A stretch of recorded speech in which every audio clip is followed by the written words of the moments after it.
எல்லாருக்கும் வணக்கம். நான் என்எஸ்ஆர் சாஃப்ட்வேர் சொல்யூஷன்ஸ்க்காக உங்கள் எஸ்எல். இன்னைக்கு கிளாஸ்ல நம்ம என்ன பண்ண பார்க்க போறோம் அப்படின்னு பார்த்தீங்கன்னா, 2 நாளா நான் போட்டுட்டு இருக்க வீடியோல பபிள்ஸ் ஆட்டும், இன்சர்ஷன்ஸ் ஆட்டும் பார்த்தோம். அண்ட் இன்னைக்கு நம்ம பார்க்க போறது infix, prefix and postfix notations. இந்த இன்ஃபிக்ஸ், போஸ்ட்ஃபிக்ஸ், ப்ரிஃபிக்ஸ் அது எந்த கான்செப்ட்ல வரும் அப்படின்னு கேட்டிங்கன்னா, இந்த ஸ்டாக் அண்ட் கியூல வரும். ஸ்டாக்னா நமக்கு எந்த மாதிரின்னு தெரியும். நம்ம பிளேட்ஸ் அடுக்கி வச்சிருக்கோம்ல, அந்த மாதிரி இருந்தா தான் அதுக்கு பேரு ஸ்டாக். அண்ட் அதே மாதிரி அந்த ஸ்டாக்ல நம்ம எடுக்கும்போது எப்படி எடுப்பாங்க வெளியில, இப்போ ஒரு ஐட்டம நான் இன்சர்ட் பண்றேன் அப்படின்னா, ஸ்டாக் எம்ப்டியா இருக்கும். அப்போ ஒவ்வொரு எலமெண்ட்டா நான் இன்சர்ட் பண்ணுவேன். இப்ப டெலீட் பண்ணும்போது இட் ஹேஸ் ஒன் கான்செப்ட். என்ன கான்செப்ட்ல அவங்க டெலீட் பண்ணுவாங்க அப்படின்னு கேட்டீங்கன்னா, லாஸ்ட் இன் ஃபர்ஸ்ட் அவுட். இப்ப நான் லாஸ்ட்டா எந்த வேல்யூவ இன்சர்ட் பண்றேனோ, அதுதான் எனக்கு ஃபர்ஸ்ட்டா டெலீட் ஆகும். ஸோ அந்த மாதிரி இருக்கிற கான்செப்ட்ல தான் நம்ம வந்து இந்த postfix, infix, prefix and postfix notations நம்ம பார்க்க போறோம். இப்ப இன்ஃபிக்ஸ்னா நார்மலா ஒரு ஈக்குவேஷன் தான் நம்ம குடுக்க போறது. நார்மல் ஈக்குவேஷன் அப்படின்னு பார்த்தீங்கன்னா, A பிளஸ் B அப்படின்னா, அதோட ப்ரிஃபிக்ஸ் நோட்டேஷன்ஸ் பார்த்தீங்கன்னா, ஆப்பரேட்டர்ஸ் ஃப்ரண்ட்ல வரணும்.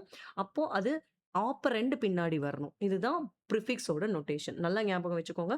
நம்ம இங்கிலீஷ்ல ப்ரிஃபிக்ஸ் அண்ட் சஃபிக்ஸ் படிப்போம்ல, அதே கான்செப்ட் தான் இங்கேயும். ஆப்பரேட்டார் ஃபர்ஸ்ட்ல வரும். ஆப்பரண்ட் பின்னாடி வரும். எனக்கு ஆப்பரேட்டாரே எதுன்னு தெரியாது மேடம். ஆப்பரண்ட்ன்னு எதுன்னு தெரியாது. ஆப்பரேட்டார் அப்படின்னா சிம்பிள்ஸ். எல்லா சிம்பிள்ஸுமே ஆப்பரேட்டர்ஸ். அதே மாதிரி ஆப்பரண்ட் அப்படின்னா, அந்த ஏ, பி அதெல்லாம் குடுத்துருக்காங்க இல்லையா? அந்த வேரியபிள் நேம்ஸ் இருக்கு இல்லையா? அதுதான் ஆப்பரண்ட்ஸ். ஸோ, பிளஸ் ஏபி அப்படிங்கிறது ப்ரிஃபிக்ஸ். அதே மாதிரி அது போஸ்ட்ஃபிக்ஸ்ல வரும்போது எப்படி வரும்னா, எனக்கு சிம்பிள்ஸ் எல்லாமே பேக் சைட்ல வரும். ஆப்பரண்ட்ஸ் ஃப்ரண்ட்ல வந்துரும். ஸோ இதுதான் difference between prefix and postfix. புக்லயே சுமிதா அரோரா புக்லயே எப்படி குடுத்துருக்காங்க அப்படிங்கிறத பார்த்துக்கோங்க. First value A plus B குடுத்துருக்காங்க. ஸோ ப்ரிஃபிக்ஸ் அப்படின்னும்போது ஆப்பரேட்டர் ஃப்ரண்ட்ல வரணும். அதே மாதிரி குடுத்துருக்காங்க. செகண்ட் ஆப்ஷன் பாருங்க. A minus C into B. அப்போ ஃபர்ஸ்ட் என்ன ஆகணும்? பிராக்கெட்குள்ள இருக்கிறது எனக்கு செகண்டரியா தான் வொர்க் ஆகும். ஸோ ஃபர்ஸ்ட் நான் என்ன பண்ணிடுறேன்? First multiplication operator. ஏன்னா மைனஸ விட நம்ம இதுல அந்த போடோமாஸ் ரூல்ஸ் யூஸ் பண்ணுவோம். ஸோ மல்டிப்ளிகேஷன் சிம்பல பின்னாடி போட்டுட்டு, மைனஸ முன்னாடி போட்டுட்டு ஏசிபி. ஏபிசின்னு எழுதல. அதையும் பார்த்துக்கோங்க. ஃபர்ஸ்ட் எனக்கு என்ன ஆப்பரேஷன் பண்ணணும்? ஏவும் சிவும். என்ன ஆப்பரேஷன் நடக்கணும்? மைனஸ். அதுக்கப்புறம் தான் மல்டிப்ளை பண்ணணும். ஸோ அதனால ஏசிபி அப்படின்னு குடுத்துருப்பாங்க. இப்போ போஸ்ட்ஃபிக்ஸ்க்கு வாங்க. போஸ்ட்ஃபிக்ஸ்ல என்ன சொல்லியிருக்கேன் நானு அப்படின்னு பார்த்தீங்கன்னா, ஏசி அதாவது ஆப்பரண்ட் ஃபர்ஸ்ட் வரணும். அப்புறம் ஆப்பரேட்டர் வரணும். ஸோ அப்ப AC minus B multiplication. And next அதே மாதிரி அடுத்த தேர்ட் ஆப்பரேஷன் பாருங்க. A plus B into C. அப்ப எனக்கு வரும்போது என்ன வரணும்? எனக்கு பிளஸ் ஏ ஆப்பரேட்டர் முன்னாடி வரணும் இல்லையா? ஸோ, இப்போ இங்க எனக்கு பிராக்கெட்ஸ் சேஞ்ச் ஆயிருக்குங்கிறதுனால தான் உங்களுக்கு இந்த மாதிரி சேஞ்ச் ஆயிருக்கு. எனக்கு இப்ப ரைட் சைட்ல இருக்கிற பிராக்கெட் அதே மாதிரி பிராக்கெட்குள்ள இருக்கிற இன்ஃபர்மேஷனும் அதே மாதிரி எனக்கு பி மல்டிப்ளிகேஷன் பிசி அதே அங்க போயிட்டீங்கன்னு வச்சுக்கோங்க. ஏபிசி ஃபுல்லா வந்துரும். ஏன்னா எனக்கு அதுல சேஞ்சஸே கிடையாது. So, ABC multiplication plus. So, அதே மாதிரி அடுத்த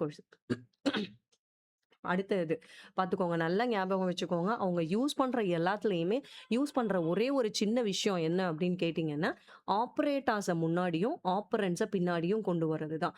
இதுக்கு 2க்கும் இடையில ஒரு ஆப்பரேட்டர் எனக்கு வருது அப்படின்னா, இந்த 4த் எக்ஸ்பெரிமென்ட் இந்த 4த் அ இவா ஈக்குவேஷன பாருங்களேன். இதுல ஸ்லாஷ் இங்க இருக்கா? அப்ப எனக்கு ஃபர்ஸ்ட் ஸ்லாஷ் வந்துரும். பிளஸ் இங்க இருக்குங்கிறதுனால plus AB and minus CD. இங்க வரும்போது எப்படி வரும்? AB plus CD minus and slash. அதே மாதிரி தான் இதுலயும். இந்த ஸ்லாஷ் ஃபர்ஸ்ட்ல வந்துரும்.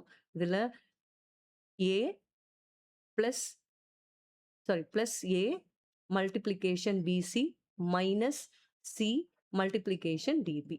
இங்க அப்படியே சேஞ்ச் ஆகும். ஏபிசிய ஃபுல்லா வந்துட்டு, அதுக்கப்புறம் multiplication plus CDB multiplication minus slash. So இதுதான் அவங்க குடுத்திருக்கிற எக்ஸாம்பிள். இப்போ நம்மளோட ப்ராப்ளம்ஸ்ல பார்க்கலாம். இந்த இவாலுவேஷனுக்காக அவங்க குடுத்திருக்கிற ப்ராசஸ் என்ன அப்படின்னு பார்த்தீங்கன்னா, ஃபர்ஸ்ட் பிராக்கெட்ஸ், பரான்தீசிஸ் நான் சொன்னேன் இல்லையா? போடோமாஸ் ரூல்ஸ் தான் யூஸ் பண்ணணும் அப்படின்னு சொல்லிட்டு. அதத்தான் இங்கேயும் குடுத்திருப்பாங்க. ஸோ, இப்போ போடோமாஸ் ரூல்ஸ்ல ஃபர்ஸ்ட் என்ன பண்ணியிருப்போம்னா, பிராக்கெட்ஸ், அதுக்கப்புறம் எக்ஸ்போனன்ட்ஸ், அதுக்கப்புறம் மல்டிப்ளிகேஷன், டிவிஷன், அதுக்கப்புறம் அடிஷன் ஆர் சப்ட்ராக்ஷன். அண்ட் அதே மாதிரி இதுல உங்களுக்கு உங்க 2 இன்ஃபர்மேஷன் சொல்லியிருப்பாங்க. இப்ப 2 இன்ஃபர்மேஷன்ஸ்ல என்னன்னா, ஸ்டாக் வழியா நீங்க வந்து இத எக்ஸ்ப்ளைன் பண்ணணும். அதாவது எக்ஸிக்யூட் பண்ணணும் அப்படிங்கிற மாதிரி சொல்லியிருப்பாங்க. இந்த போஸ்ட் ஃபிக்ஸ் நோட்டேஷன்ஸ்ல அந்த ஈக்குவேஷன நான் என்ன பண்ணணும் அப்படின்னா, ஸ்டாக் ஓரியன்டடா நான் வந்து இத கிரியேட் பண்ணணும் அப்படின்னு சொன்னா, ஆட்டோமேட்டிக்கா என்ன ஆகும்? நம்ம ஸ்டாக்கோட கான்செப்ட் புஷ், பாப் அதுதான் யூஸ் பண்ணணும். ஸோ, இப்ப இன்னைக்கு first convert A plus B into C divided by D into அது என்னவா மாத்தணும்? இது வந்து இன்ஃபிக்ஸ்ல இருக்கு. அது நமக்கே தெரியுது. அத என்னவா சேஞ்ச் பண்ணணும்? போஸ்ட் ஃபிக்ஸ்ல மாத்தணும். போஸ்ட் ஃபிக்ஸ் அப்டின்னா எனக்கு என்ன நடக்கணும்? எல்லாமே பின்னாடி வரணும். அதாவது ஆப்பரேட்டர்ஸ் பின்னாடி, ஆப்பரண்ட்ஸ் முன்னாடி. ஸோ ஃபர்ஸ்ட் என்ன பண்ணணும்? A plus B into C இத எடுத்துக்கிறேன். எடுத்துட்டு ஃபர்ஸ்ட் ஏன்னா ஃபர்ஸ்ட் நான் பிராக்கெட் தான் பண்ணணும். அதனால A plus B, AB plus ஏன்னா ஆப்பரேட்டர் பின்னாடி தானே வரணும். அதனால இன்டூ C ஸ்லாஷ் D.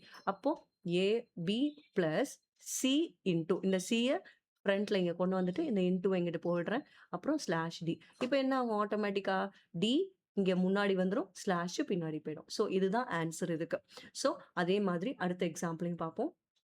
அவங்க குடுத்திருக்க அனதர் எக்ஸாம்பிள்ல பார்த்தீங்கன்னா, A plus B star C slash D plus E exponent of F and slash G. இத வந்து போஸ்ட் ஃபிக்ஸ்ல மாத்தணும் அப்படின்னு சொல்லியிருப்பாங்க. இப்ப இதுவே நீங்க ட்ரை பண்ணி பார்க்கும்போது, எப்படி ட்ரை பண்ணணும் அப்படிங்கிறதே சொல்லிடுறேன். 2யுமே ட்ரை பண்ணுங்க. இப்ப போஸ்ட் ஃபிக்ஸ்லயும் ட்ரை பண்ணுங்க, ப்ரிஃபிக்ஸ்லயும் ட்ரை பண்ணுங்க. இப்ப அவங்க குடுத்திருக்கிறது போஸ்ட் ஃபிக்ஸ் நோட்டேஷன்ஸ் தானே.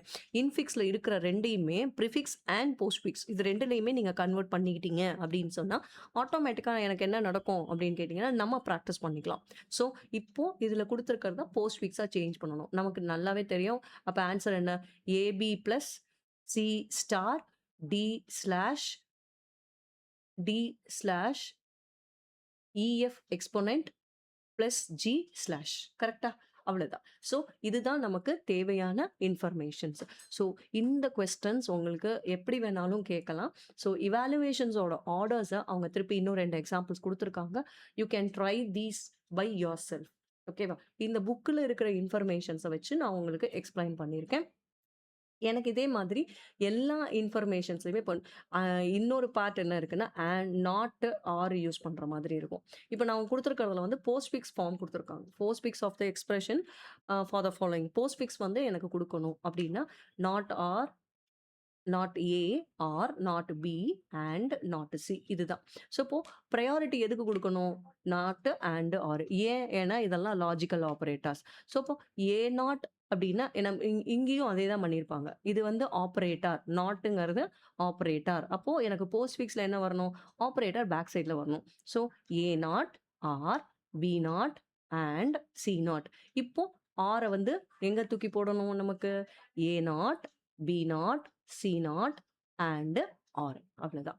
ஸோ இத பார்த்துக்கோங்க. இப்போ அல்காரிதம் எழுதணும் இதுக்கு நான் ஸ்பெசிஃபிக்கா அல்காரிதம் எழுதணும் அப்படின்னு சொன்னா, we can have it on the next session.